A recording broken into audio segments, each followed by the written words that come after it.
पूजा करते हैं ना। 7 ऋषि मुनि महाराज, उस समय की घटना है जिस समय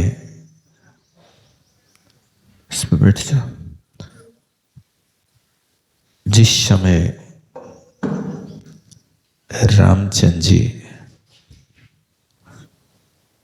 लंका को जीतकर जब आए थे तो सबके लिए उपहार बांट रहे थे।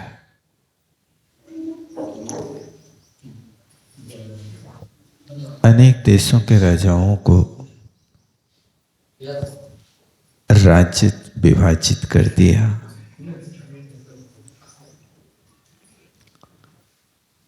विभीषण को लंका का राज्य दे दिया, सुग्रीव को किष्किंधापुर का राज्य दे दिया। सबको राज्य देने के बाद भैया भरत से पूछा, तुम्हें कहाँ का राज्य है? तो भरत ने कहा, मुझे तो आत्मिक राज्य है, अर्थात मैं तो दिगंबरी दीक्षा लूंगा।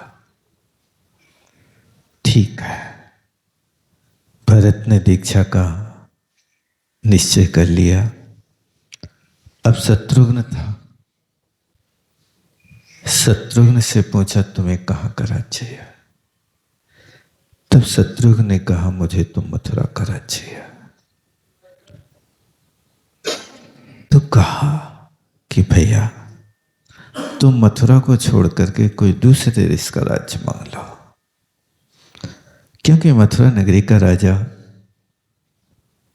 मधु है और मधु राजा बहुत शक्तिशाली है।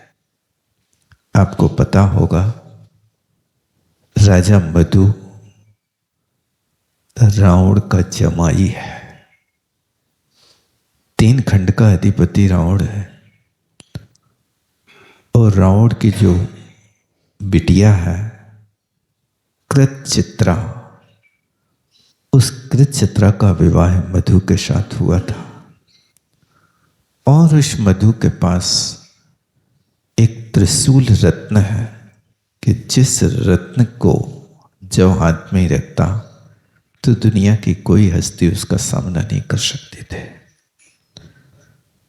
तो रामचंद्र जी को भय था कि शत्रुघ्न मधु से जीत नहीं पाएगा, इसलिए कहा तुम मथुरा को छोड़ करके कोई और देश का राज्य मांग लो। लेकिन शत्रुघ्न ने तो कहा कि मुझे मथुरा को छोड़ करके और कोई राज्य नहीं चाहिए, बस एक ही मथुरा चाहिए। इस तरह से जब नहीं माने और शत्रुघ्न को मथुरा का राज्य निश्चित कर दिया, तो शत्रुघ्न से कहा कि तुम कैसे जीत पाओगे? तो शत्रुघ्न उत्तर देता कि मैं भी तो उसी दशरथ की संतान हूं जिसने राम ने लंका के राजा से रावण को जीत लिया। तो क्या मैं मथुरा के राजा मधु को नहीं जीत पाऊंगा? आखिर है तो क्षत्रिय, आखिर है तो मुनसुव्रतनाथ भगवान के वंशज,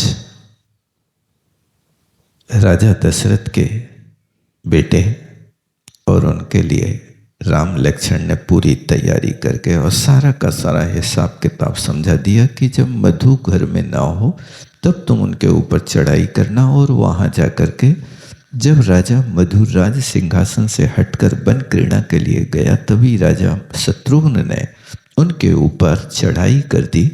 उसके पास उस समय त्रिशूल रत्न नहीं था, इसलिए मधु के साथ घोर युद्ध किया शत्रुघ्न ने।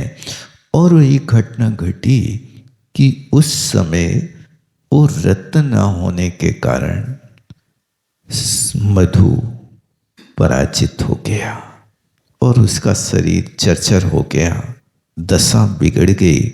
उस समय की देखो जब मधु ने देखा कि अब हमारा जीवन शेष नहीं है। प्रत्येक व्यक्ति को इससे शिक्षा लेना चाहिए। जब जीवन के बचने का कोई उपाय ना हो तब उस समय सल्लेखना व्रत धारण कर लेना चाहिए। सल्लेखना व्रत धारण करने से व्यक्ति के अनंत जन्मों के पाप नष्ट हो जाते हैं।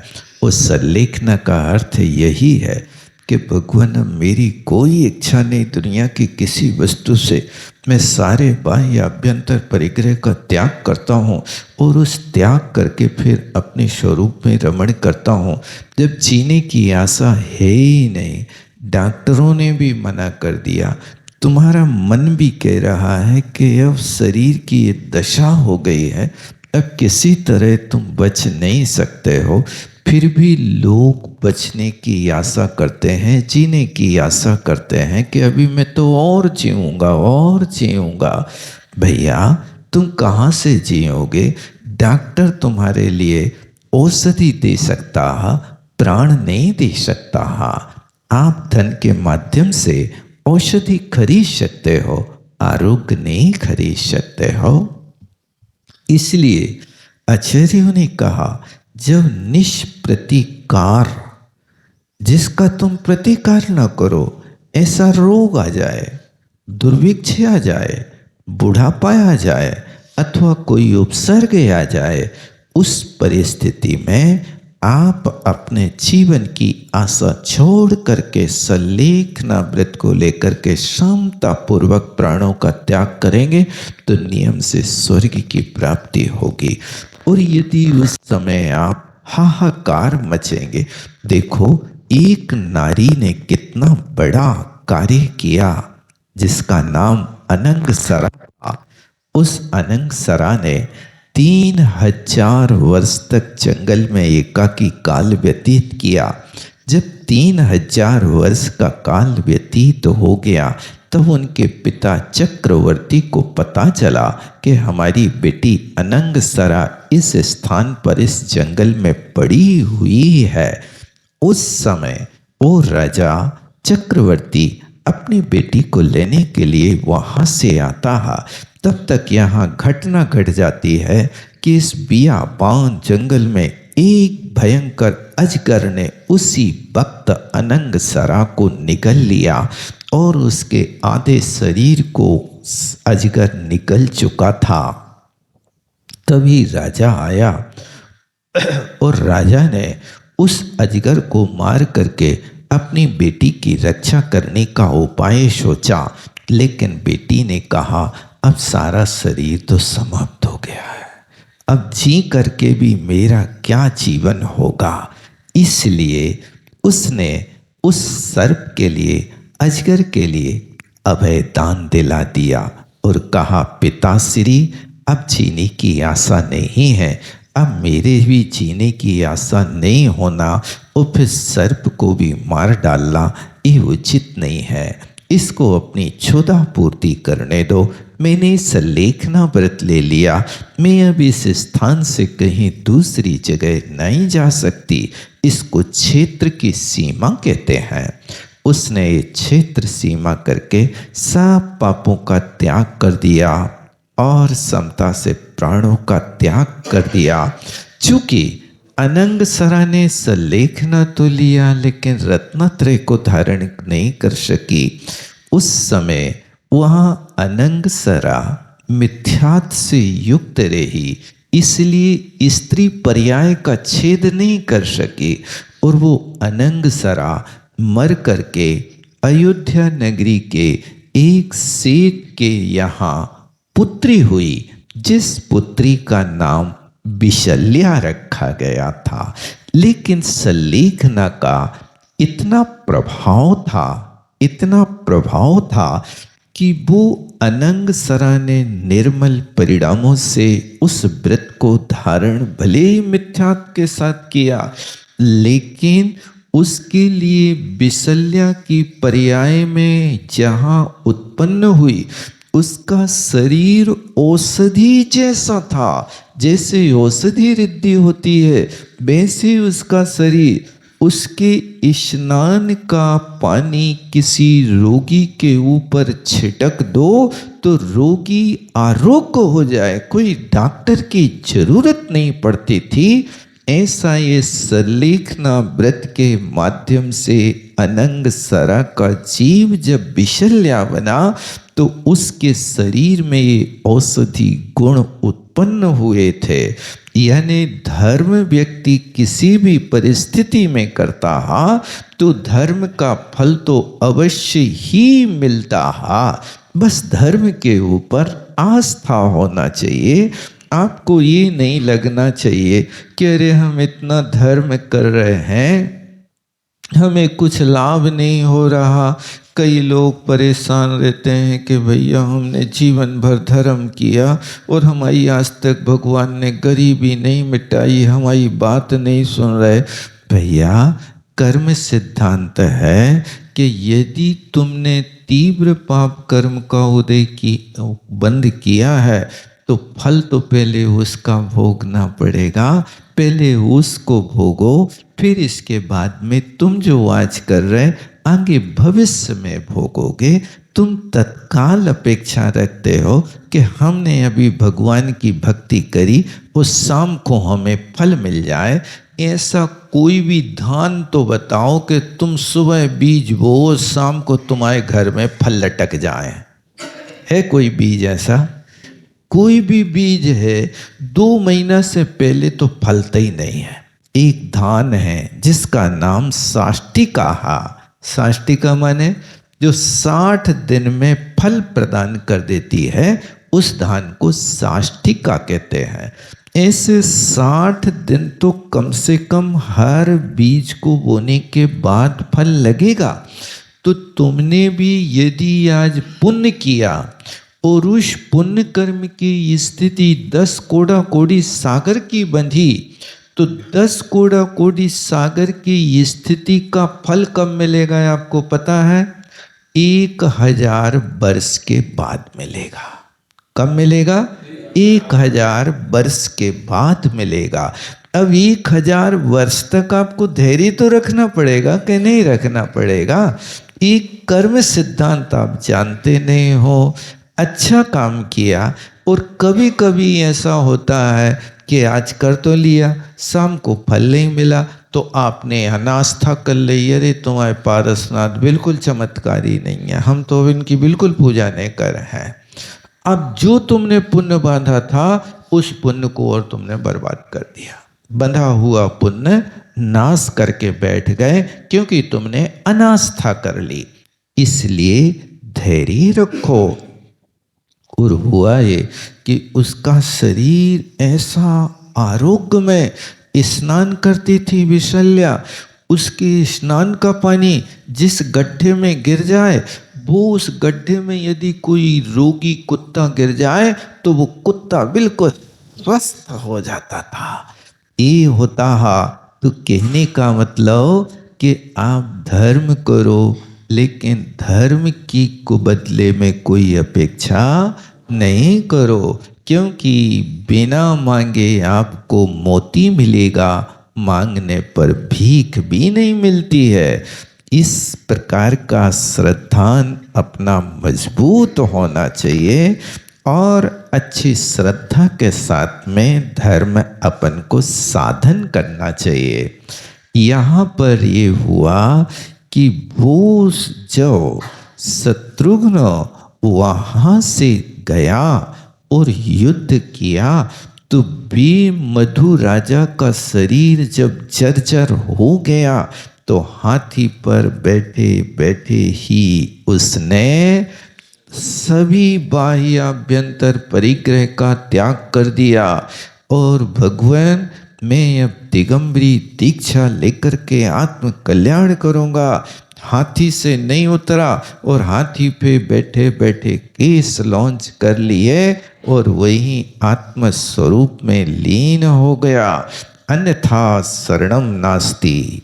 अब कोई शरण नहीं है। मुझे न किले की जरूरत है न शस्त्र बल की जरूरत है, न मुझे सैन्य बल की जरूरत है। अब तो मैं अपने आत्म स्वरूप में गुप्त होता हूँ और मधु वही गुप्ती में गुप्त हो गया।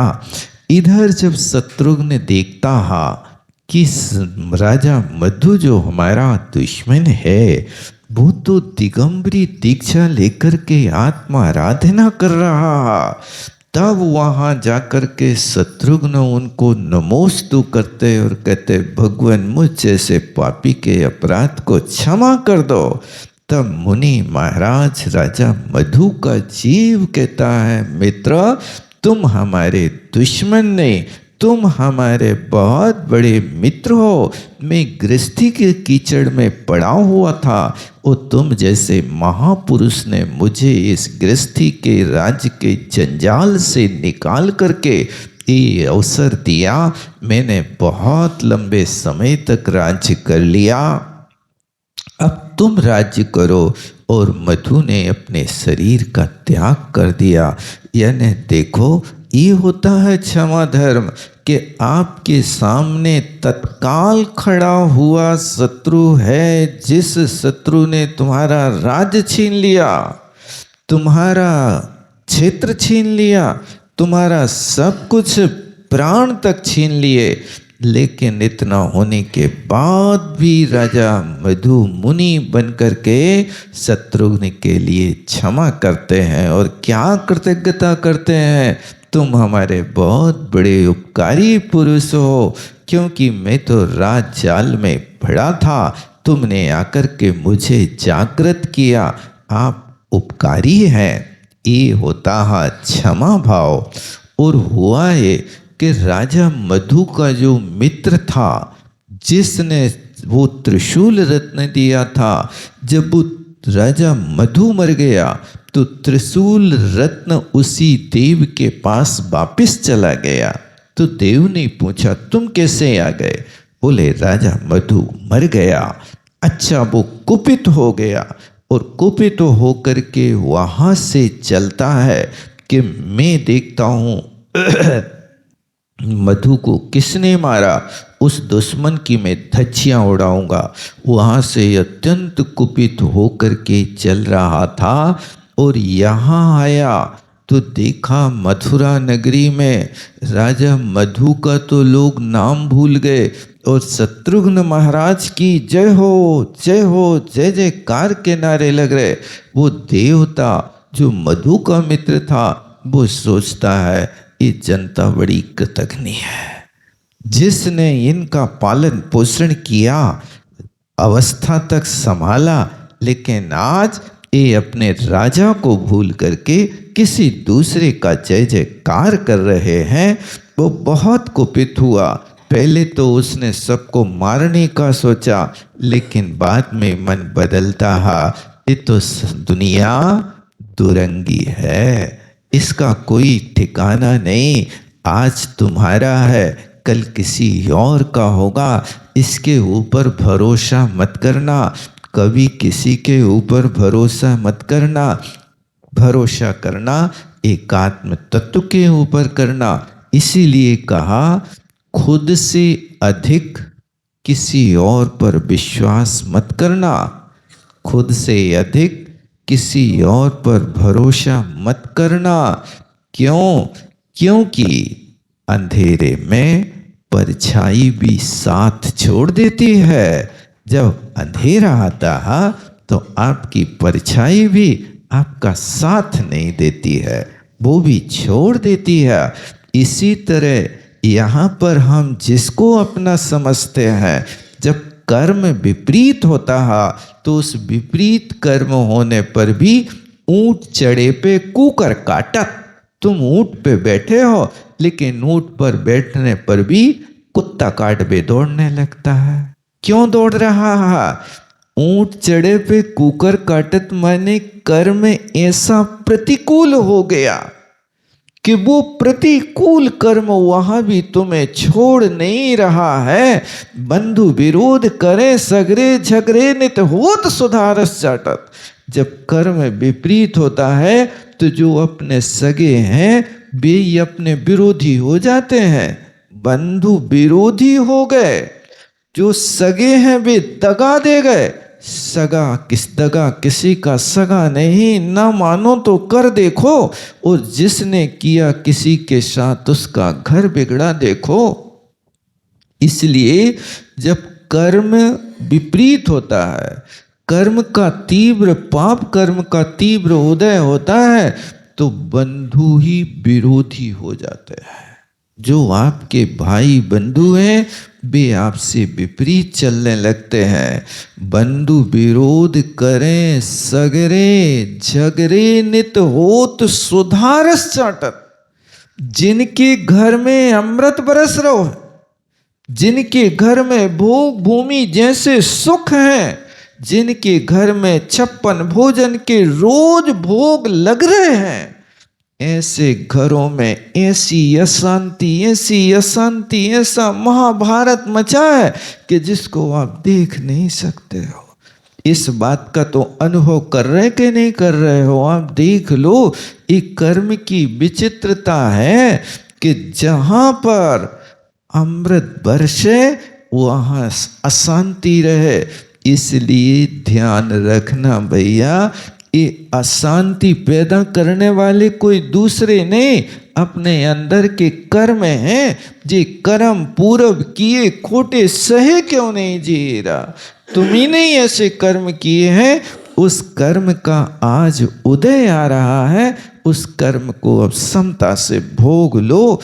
कोई किसी का साथी नहीं होता है, ये तो सिर्फ एक कुछ समय तक के लिए नदी नाव का संयोग है। नदी नाव संयोग समझते? नदी पार करना, तुम्हें भी करना, हमें भी करना। अब वहां पर एक नाव है, 25 सवार हैं। अब 25 लोग सवार होकर के जा रहे, तो 20 सारे के सारे लोग एक नाव में रह रहे, वे सब एक परिवार जैसे हो गए। जब तक नदी पार होंगे तब तक के लिए आप एक परिवार वाले जैसे हो गए। अब इसके बाद जैसे ही गाड़ी किनारे पे पहुंचती है और सब नाव से उतरते हैं, सब अपने अपने देश, अपनी अपनी दिशाएं, अपने अपने घर, अपने अपने काम से चले जाते हैं। नहीं होता है ऐसा? देखा तो है ना कभी? होता है, ये तो है। कौन किसके साथ जाता है? इसी तरह यहाँ पर भी जो अपन एक घर में रह रहे हैं ना, 10 लोग मिलकर के रह रहे हैं, ये नदी नाव संयोग कहलाता है। कि ये परिवार, कोई माता है, कोई पिता है, कोई भाई है, कोई बहन है, कोई पत्नी है, कोई पुत्र है, कोई दादा है, कोई दादी है, कोई नाना है, कोई नानी है, ये सारे के सारे रिश्ते नदी नाव संयोग कहलाते हैं। जब वे जाने लगते हैं तो आप बताओ, दादा कहाँ गए भाई साहब? पता है? बता के गए? एड्रेस दे गए? अपने घर से शिखर जी जाते हैं तो बता जाता अच्छे से कि हम शिखर जी जे हैं, 13 पंथी कोठी रुक हैं, और वहाँ 13 पंथी कोठी में इस कमरे में रुक हैं। सारे नंबर बिल्कुल सारी की सारी एड्रेस दे के जात नहीं जात। बार बार रास्ते ही में खबर करते, कहाँ पहुंच गए? पूछते रहते ना, इतने आ गए, इतने आ गए। सुरक्षित हो, अच्छे से जाना, चिंता नहीं करना, घर की कोई चिंता नहीं करना। बे यहाँ से पूछे, बे यहाँ से पूछे, रोटी खा ले, पप्पू अच्छो है? शिखर जी जा रहे हैं कि पप्पू अच्छो है? काहे को जा रहे हो बताओ? अरे जिस मोह को त्यागने के लाने तुम जा रहे हो, उसी मोह भरी बातें फिर तुम वहां से कर रहे हो। अब कम से कम छुटकारा तो पाओ कि हम 8 दिन के लिए शिखर जी गए हैं, तो ना पप्पू की, ना मुन्ना की, ना मुन्नी की कोई चर्चा नहीं, ना दादा की, ना दादी की कोई चर्चा नहीं।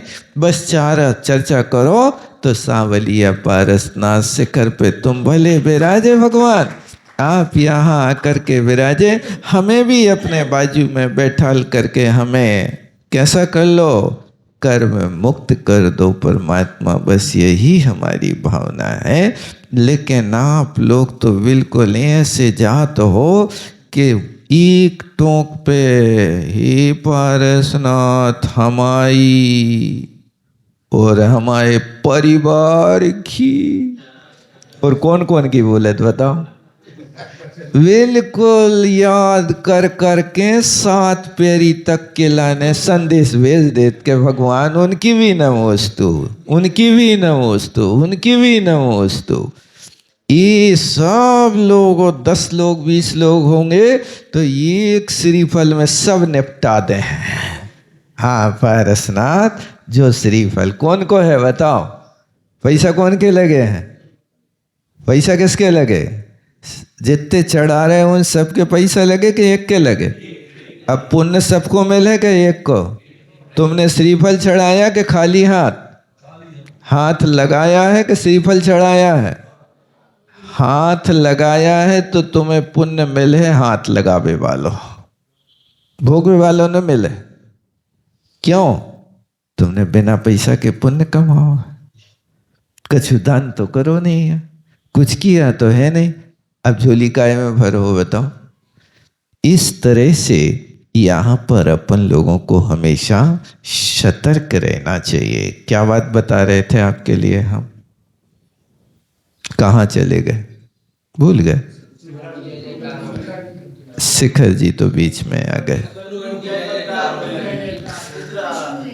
मैं वो बात बता रहा था कि जैसे वहाँ पर एक नाव में जितने लोग बैठ जाते हैं तब तक संयोग है जब तक नदी पार नहीं हुई। इसी तरह यहाँ पर भी परिवार एक संयोग है। यदि किसी अवधि ज्ञानी मुनि महाराज के पास जाकर के आप सबका चिट्ठा खोल कर रखो, हे भगवान बताएं हमारे पिताश्री कौन सी गति से आए हैं, हमारी मातेश्वरी कौन सी गति से पधारी हैं, मैं कौन सी गति से आया हूँ, सारे परिवार की बात पूछ करके अब फिर पूछो भगवान हम कहाँ जाएंगे, हमारे पिताश्री कहाँ जाएंगे और परिवार के लोग कहाँ जाएंगे। ये जब भविष्य पता चलेगा तो चलेगा कि जैसे नाव में बैठे लोग अपने अपने देश में चले गए, इसी तरह तुमने यहाँ जीवन की नाव में बैठ करके अपने जीवन में क्या किया? पुण्य किया कि पाप किया? पाप किया। फल काय को चाह रहे?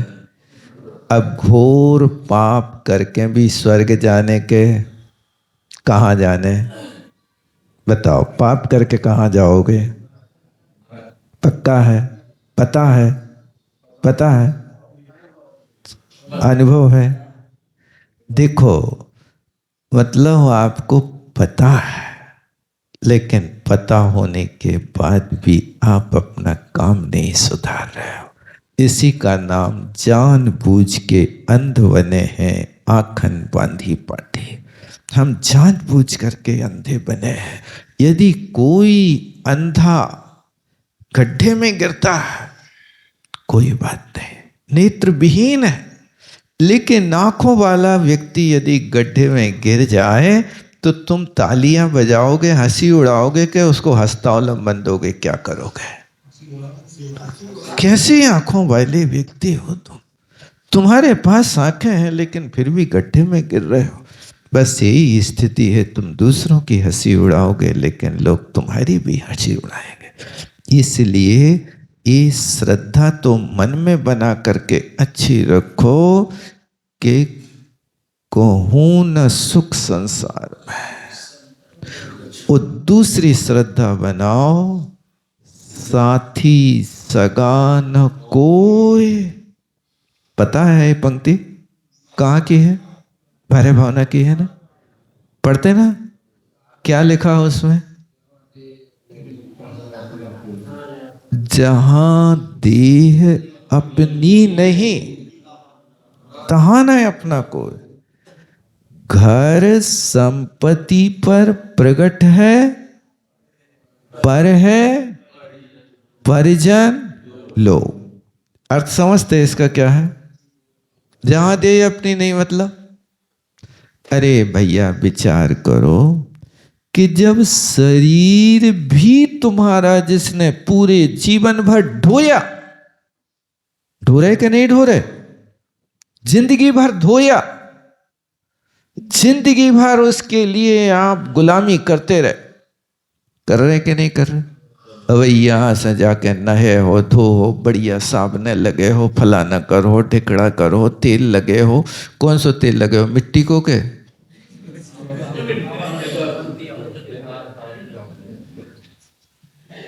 लगे हो ना, सर्वश्रेष्ठ तेल, सर्वश्रेष्ठ साबुन लगाते हैं ना, फिर क्रीम, शैम्पू, और बढ़िया बढ़िया सोने की चेनें, ये सब अभी डार हो शरीर पे जाकर के करोगे ना।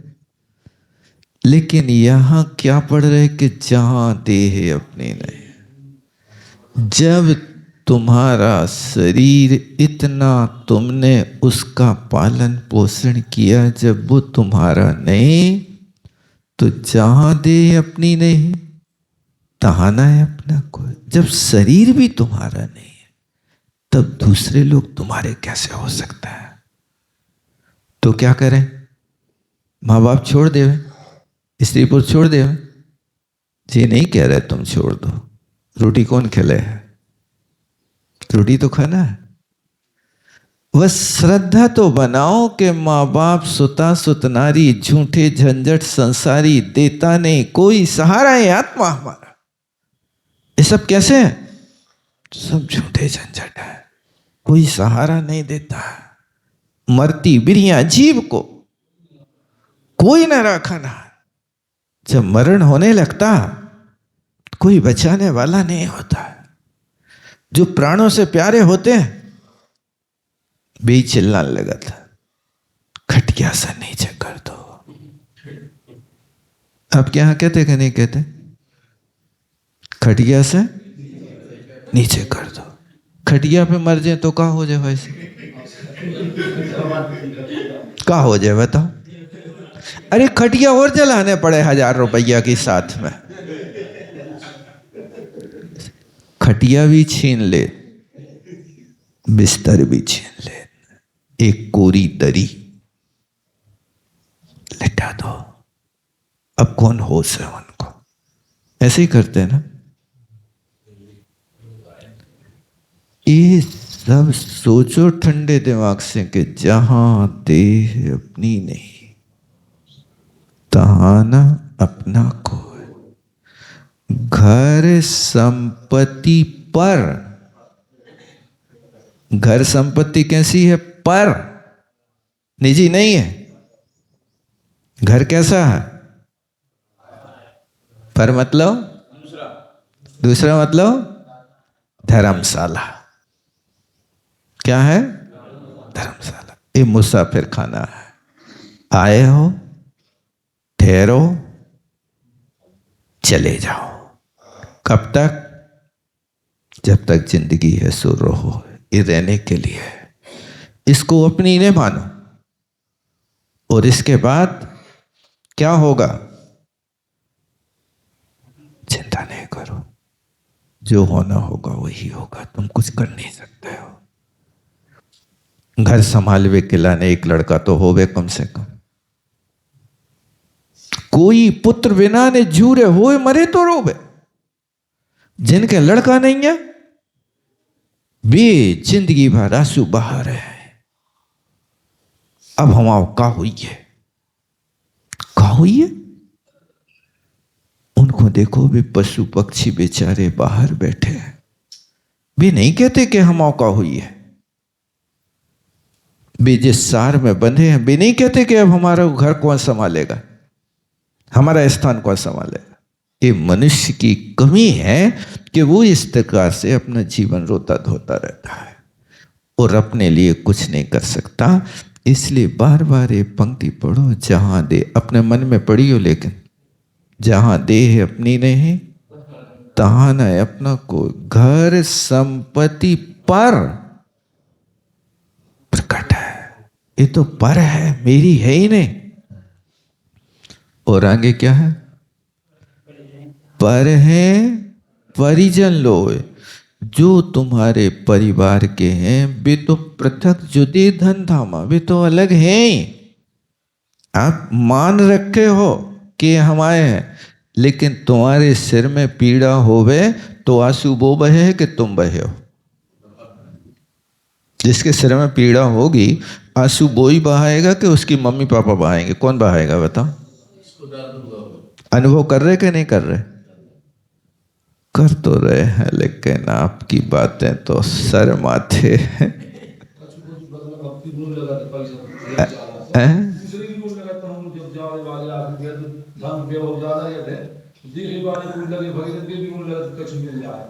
कुछ जाए तो देखो भैया, समझदारी से काम कर लो, अपना समय निकाल लो। मैं आपको ये बता रहा था कि रिद्धिधारी मुनि महाराज जब उस नगर में, मथुरा नगरी में, वो वहाँ मधु का मित्र आया, उसने गुस्सा में होकर के भयंकर मरी रोग पूरे मथुरा में फैला दी। त्राही माम मच गई, लोगों को जीने की मुश्किल पड़ गई। तो उसी वक्त वो रोग फैला के गया देवता, और उसी समय दूसरी नगरी से विहार करके उस नगरी में, मथुरा नगरी में, चारण रिद्धिधारी 7 मुनि महाराज, ये एक माँ की 7 संतानें थीं, 7 सगे भैया थे। 7 ने एक साथ दीक्षा ली और 7 को एक साथ चारण रिद्धिधारी रिद्धि बन गई। और भी मुनि महाराज विहार करते आए तो उस समय उनके चरण पड़ते ही मथुरा नगरी के मरी रोग ऐसा भाग गया कि जैसे विशल्या के आने पर लक्ष्मण के शरीर से वो शक्ति रावण ने मारी थी, जैसे वो भाग गई, ऐसा इनका रोग भाग गया। ऐसे मुनि महाराज हुआ करते हैं। वे मुनि महाराज जहाँ होते हैं, ऐसे कोसों के दुर्भिक्ष समाप्त हो जाते। इस श्लोक में ऐसे इन मुनि महाराजों को, रिद्धिधारी मुनि महाराजों को अपन भक्ति करते हैं। कुर्वन्तु ते मंगलम, पे हम सबका मंगल करें। इतना ही रखता है जवाणी के ज्ञान से।